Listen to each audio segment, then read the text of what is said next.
नमस्ते दोस्तों, मैं हूं रविंद्र सिंह और आप देख रहे हैं बोर्ड ब्रेन, जहां पर दिमाग चलता है बोर्ड से भी आगे। तो स्टूडेंट्स, आज की क्लास में हम लोग बहुत ही महत्वपूर्ण मैथ्स को कैसे पढ़ा जाए उसकी स्ट्रेटजी डिस्कस करेंगे। ये स्ट्रेटजी चाहे क्लास 9 की मैथमेटिक्स पढ़ रहे हो आप, चाहे 10th का, 11th या 12th का, सभी के लिए सेम स्ट्रेटजी काम करेगी और ये बहुत ही इंपॉर्टेंट स्ट्रेटजी होगी। तो इस वीडियो को पूरा जरूर देखना, आपको पूरा क्लियर हो जाएगा कि मैथ्स को कैसे पढ़ें और कैसे 100 में 100 स्कोर करें। तो स्टूडेंट्स देखिएगा कि मैथ को पढ़ने के लिए सबसे पहले क्या पढ़ना चाहिए। किसी भी मतलब कोई भी विषय, मैथ्स ही नहीं, किसी भी विषय का कोई भी चैप्टर अगर आप पढ़ रहे हैं तो उसका कॉन्सेप्ट आपका बहुत अच्छा होना चाहिए, बहुत बेहतरीन कॉन्सेप्ट होना चाहिए। और अगर आपका कॉन्सेप्ट उस चैप्टर का क्लियर है तो उससे जुड़े हुए कैसे भी प्रश्न हैं, सीधे उल्टे टेढ़े मेढ़े, सारे क्वेश्चन आप सॉल्व कर लोगे, आप कहीं भी नहीं फंसोगे। तो स्टूडेंट्स, आप सोच रहे होंगे कि सर कॉन्सेप्ट हम कहाँ से पढ़ें। तो आपके पास बहुत सारी बुक होती हैं, मैथ्स की अलग अलग राइटर की बुक्स होती हैं। तो स्टूडेंट्स को लगेगा कि सर हम कौन सी बुक से पढ़ें। तो आपको कुछ नहीं करना है, कॉन्सेप्ट सीखने के लिए सबसे अच्छी बुक होती है एनसीईआरटी। एनसीईआरटी में क्या किया जाता है, कॉन्सेप्ट को बहुत ही बच्चों की तरह के समझाया जाता है, क्लियर किया जाता है। इसीलिए जब भी आप चाहे बोर्ड का एग्जाम दो, चाहे आप कंपटीशन की तैयारी करो, आईआईटी मतलब जेई, नीट या आगे चलकर आईएएस की तैयारी भी करो, तो हमें एनसीईआरटी तो पढ़नी ही पड़ती है। तो क्यों ना हम उसे अभी ही पढ़ें। तो स्टूडेंट्स, हम यहाँ पर जो बेसिक बुक लेंगे वो होगी हमारी एनसीईआरटी, ठीक है। इस बुक से हम आपको कॉन्सेप्ट सिखाएंगे और कॉन्सेप्ट यहाँ से आपने सीख लिया, फिर आपको कोई दिक्कत नहीं होगी। तो एनसीईआरटी हमारी यहाँ पर क्या होगी, बेसिक बुक। ओके, क्लियर यहाँ तक। अब क्या करेंगे, इससे हम सीखेंगे कॉन्सेप्ट। इस स्ट्रेटजी का पहला पार्ट कॉन्सेप्ट सीखना है। और कॉन्सेप्ट में दो बातें, कॉन्सेप्ट में मेरे प्यारे बच्चों दो बातें यहां पर आपको जाननी होगी। एक तो आपको यहां पर बेसिक कॉन्सेप्ट समझना होगा बहुत अच्छे से, बेसिक, और इसी बेसिक कॉन्सेप्ट से हम निकालेंगे ट्रिक्स, ठीक है। देखिए, बेसिक कॉन्सेप्ट जब हमें क्लियर रहेगा तो वहीं से हम ट्रिक बना लेंगे। तो बेसिक कॉन्सेप्ट से जब हम सवाल को सॉल्व करते हैं तो थोड़ा प्रोसेस लेंदी होता है, लेकिन वो कॉन्सेप्ट क्लियर हो जाता है।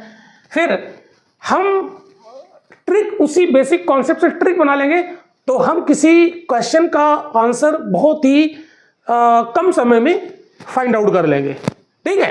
तो ये बेसिक कॉन्सेप्ट और ट्रिक्स दोनों हमें जरूरत पड़ेगी। इसके बाद जब ये बेसिक कॉन्सेप्ट और ट्रिक हमारी यहाँ क्लियर हो जाएंगी तो एनसीईआरटी में एक्सरसाइज दी रहती है।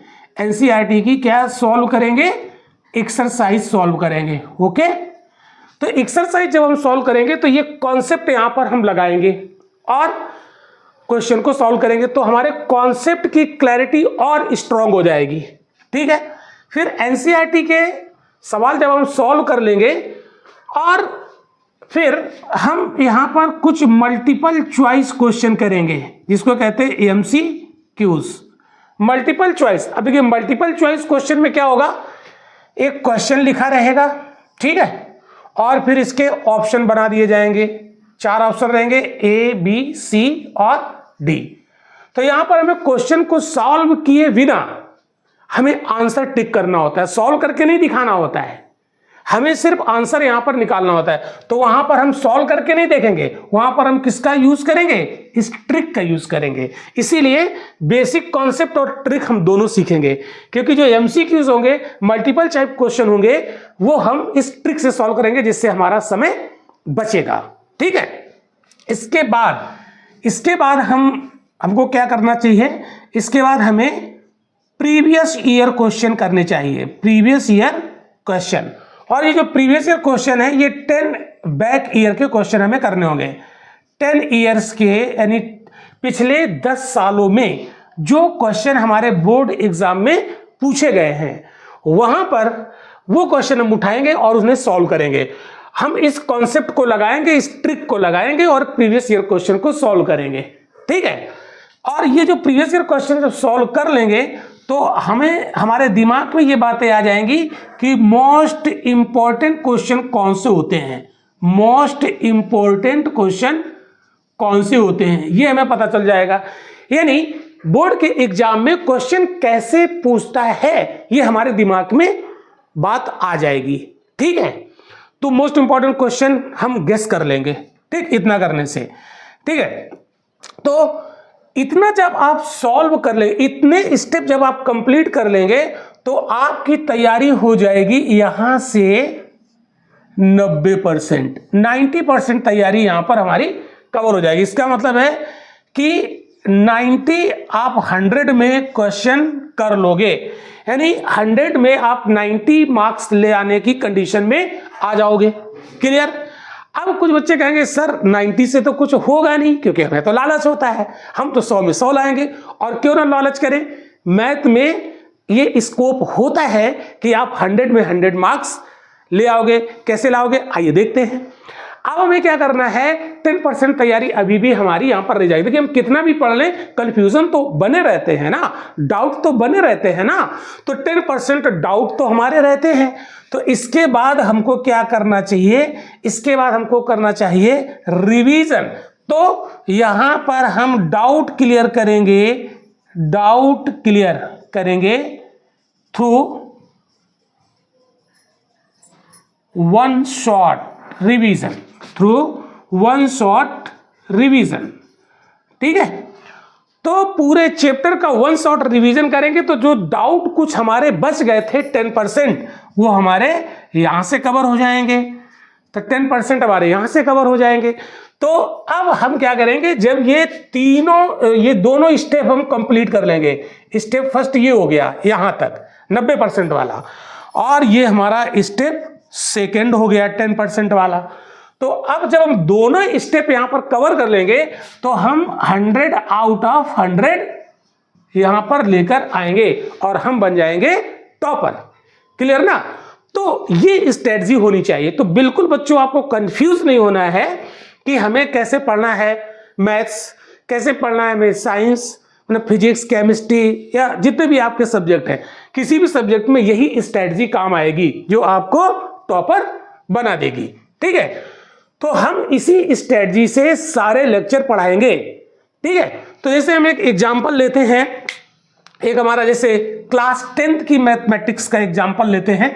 तो हमारी जो 10th में मैथमेटिक्स है उसमें हमें लगभग 14 चैप्टर पढ़ने हैं, 14 चैप्टर पढ़ने हैं। ओके, तो उसमें जैसे हमारा जो पहला लेसन है, यानी जो हमारा लेसन फर्स्ट है एनसीईआरटी की अगर हम लोग बात करें, ठीक है, तो वहां पर लेसन फर्स्ट में दिया है वास्तविक संख्याएं, रियल नंबर, वास्तविक संख्याएं।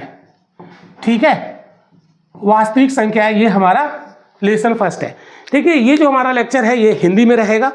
ठीक है, इंग्लिश मीडियम वाले लेक्चर हमारे दूसरे रहेंगे। जैसे इसी चैनल पर हम आपको हिंदी में भी पढ़ाएंगे, एक लेक्चर हिंदी में पढ़ाएंगे तो एक लेक्चर इंग्लिश में पढ़ाएंगे। ठीक है, लेकिन हिंदी वाले लेक्चर हमारी कोशिश रहेगी कि हिंदी और इंग्लिश दोनों टर्म यूज करेंगे, ताकि यदि इंग्लिश मीडियम वाला बच्चा भी इस लेक्चर को देखना चाहे तो उसे कोई दिक्कत ना हो। यानी हिंदी और इंग्लिश दोनों का प्रयोग करेंगे, यानी इंग्लिश में हम लोग यहाँ पर बात करेंगे। ठीक है, तो रियल नंबर यानी वास्तविक संख्या है, ये क्लास 10th की मैथमेटिक्स का पहला चैप्टर है। ठीक है, न्यू एनसीईआरटी हम फॉलो करेंगे। तो अब वास्तविक संख्या जो चैप्टर है, ये चैप्टर आप क्लास 9th में भी पढ़ चुके हो। ठीक है, कुछ बेसिक बातें क्लास 9th में भी आप पढ़ के आए होंगे रियल नंबर पे। तो सबसे पहले क्या करना है, हमें चैप्टर देखना है, और चैप्टर में हमें ये देखना है कि क्या क्या टॉपिक पढ़ रहे हैं उसमें। ठीक है, तो जैसे ये हमारे सामने बुक है, इसमें जो पहला टॉपिक है वो है अंकगणित की आधारभूत प्रमेय। तो इसमें टॉपिक क्या क्या होने हैं वो हमें देखने हैं। ठीक है, तो अंकगणित की आधारभूत प्रमेय, ये टॉपिक पढ़ना है, अंकगणित की आधारभूत प्रमेय, ये पढ़ना है। ठीक है, क्या बोलेंगे इसको, बेसिक थ्योरम ऑफ अरिथमेटिक। ठीक है, एक टॉपिक ये पढ़ना है, पहला टॉपिक हो गया। सेकेंड टॉपिक यहां पर हमें पढ़ना है HCF और LCM, HCF और LCM क्या बोलते हैं? हाईएस्ट कॉमन फैक्टर और लीस्ट कॉमन मल्टीप्लायर। ठीक, डिटेल में इसको हम लोग देखेंगे। तीसरा टॉपिक यहां पर हमें पढ़ना है रियल नंबर में, पहले लेशन में, अपरिमेय संख्याओं का पुनर्भ्रमण। अपरिमेय संख्याओं का पुनर्भ्रमण। इसका मतलब ये होता है कि क्लास 9th में भी आप इर्रेशनल नंबर पढ़ चुके थे। अपरिमेय संख्या मतलब इर्रेशनल नंबर, ठीक है, उनको फिर से यहां पर हमें पढ़ना है। यानी क्लास 9th में हमने कुछ बेसिक बातें पढ़ी होंगी, अब इस क्लास 10th में चूंकि हम बोर्ड एग्जाम अब देने जा रहे हैं तो इसमें कुछ और एडवांस चीजें यहां पर हमें पढ़नी होंगी। ठीक है, तो तीसरा टॉपिक ये है। तो ये 3 टॉपिक कुल मिलाकर हमें पहले लेसन में पढ़ने हैं। अब आप देखो, हमें अंकगणित की जो आधारभूत प्रमेय है या HCF LCM है या अपरिमेय संख्याओं का पुनर्भ्रमण, तो इसके यदि कॉन्सेप्ट हमें क्लियर है, ठीक है, इसका कॉन्सेप्ट हमें क्लियर करना पड़ेगा। कॉन्सेप्ट क्लियर है तो चाहे किस किताब का, चाहे किस ग्रह से क्वेश्चन बनाया जाए, कॉन्सेप्ट तो वही होता है। ऐसा तो नहीं है कि अंकगणित की जो आधारभूत प्रमेय है वो इंडिया में काम करेंगी, दूसरे कंट्री में काम नहीं करेंगी, ऐसा तो नहीं है। जो थ्योरम है वो तो प्रूव हो चुकी है ना। तो अरिथमेटिक जब भी पढ़ेंगे तो ये थ्योरम तो किसी भी देश काल परिस्थिति में काम आएगी। तो इसका मतलब है अगर हमने इसके बेसिक कॉन्सेप्ट को हर तरीके से समझ लिया तो चाहे आपका कैसा भी प्रश्न हो, चाहे CBSE बोर्ड का हो, चाहे यूपी बोर्ड का हो, या किसी भी स्टेट बोर्ड का हो, दिल्ली बोर्ड हो, राजस्थान बोर्ड हो, MP बोर्ड हो, कोई भी बोर्ड हो, ठीक है, आपका प्रश्न बाहर नहीं जाएगा। और स्टूडेंट ये बात याद रखो, जब आप JEE की प्रिपरेशन करोगे तो वो ऑल इंडिया लेवल पर एग्जाम होता है, वो किसी एक बोर्ड से क्वेश्चन थोड़ी पूछेगा। तो आप इस तरीके से पढ़ाई करो कि आपका बोर्ड में तो 100 में 100 स्कोर हो ही, साथ ही साथ जब आप JEE की तैयारी आप करो तो आप वहां भी बहुत अच्छा परफॉर्मेंस करो और अच्छी रैंक लेके आओ और अच्छे कॉलेज में एडमिशन लेके आप अपने कैरियर को संभाल सको। ठीक है, तो ध्यान रखिएगा।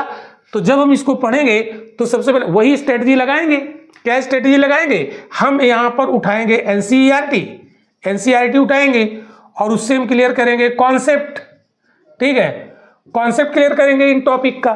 और कॉन्सेप्ट में 2 चीजें हमने आपको बताई। ठीक है, एक तो हमें बेसिक कॉन्सेप्ट समझना होगा, ठीक है, और दूसरा वहीं से हम ट्रिक निकाल लेंगे।